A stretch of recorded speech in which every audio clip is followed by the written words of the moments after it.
Bonjour les colibris, notre challenge saisonnier de l'automne est enfin là. Au programme, lecture cocooning. Voici quelques idées dans chaque catégorie pour vous aider.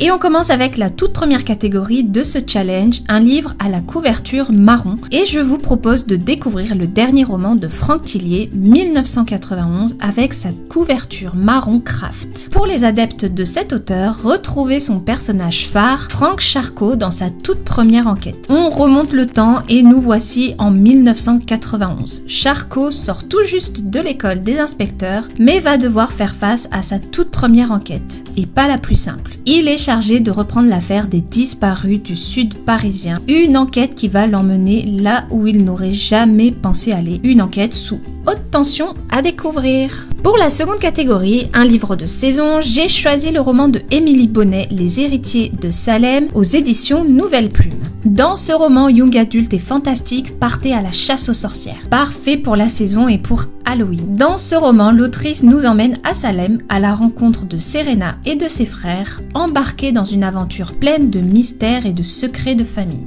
Une saga qui revisite le mythe des sorcières et qui va sans aucun doute vous ensorceler. Pour la troisième catégorie, un ouvrage qui fait du bien, j'ai choisi un des romans de Laurent Gounel, Les dieux voyagent toujours incognito. Les romans de développement personnel de cet auteur sont de très bons moyens de passer un bon moment et qui font du bien. Alan n'est pas heureux dans sa vie, il décide d'y mettre fin, mais un homme l'en empêche. En échange, il lui propose de faire tout ce qu'il lui demande pour son bien. Commence alors pour Alan une quête initiatique semée d'embûches et de doutes, mais aussi de découvertes. Un roman qui va vous faire du bien. Pour la prochaine catégorie, un roman avec une histoire de famille, voici le roman de Sonia Dagotor, Ceux qui s'aiment finissent toujours par se retrouver, publié chez le Livre de Poche. Un roman feel-good familial touchant, Liliane la grand-mère, Catherine la mère et Justine la petite-fille. 3 générations de femmes, des secrets à percer, un roman sur le pardon, la culpabilité et le bonheur teinté de tendresse et d'humour. Et pour cette dernière catégorie, un livre qui est dans votre palle depuis l'année dernière, c'est